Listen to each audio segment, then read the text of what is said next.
Rear AC blower motor work ஆக மாட்டுக்கு. Coupler கனெக்டில் தான் இருக்குது.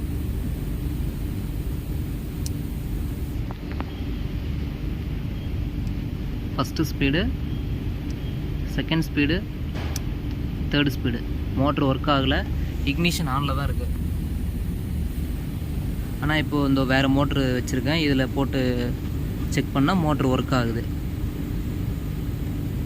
அதே மாதிரி இதில் ரெசிஸ்டரும் போயிடுச்சு.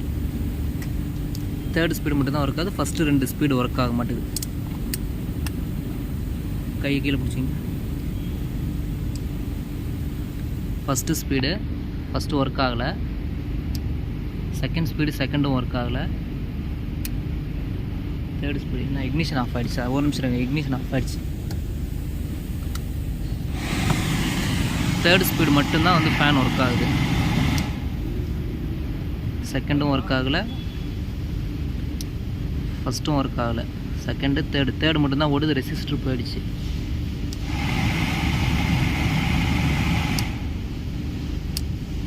ரெசிஸ்டரும் போயிடுச்சு. இதில் ப்ளோயர் மோட்டரும் போயிடுச்சு.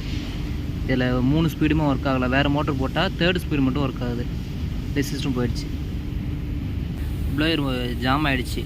இந்த ஃபேன் இது பார்த்திங்கன்னா ஜாம் ஆகிடுச்சு. அதனால் மோட்டரே ஓடலை. மோட்டர் கழட்டி இப்போ காட்டுறேன் பாருங்கள். இது வேறு ப்ளோயர் மோட்ரு. இது பாருங்கள்.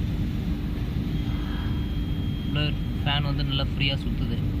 ஆனால் இந்த வண்டியோடது இது வந்து ஜாம் ஆகிடுச்சு. சுற்றினா செட்டாக தான் சுற்றுது.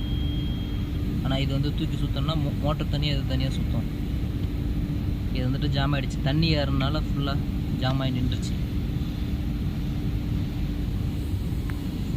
இப்போ அந்த மோட்டரும் மாற்றி ஆகணும், ரெசிஸ்டரும் மாற்றி ஆகணும். ரெண்டுமே போயிடுச்சு இதில்.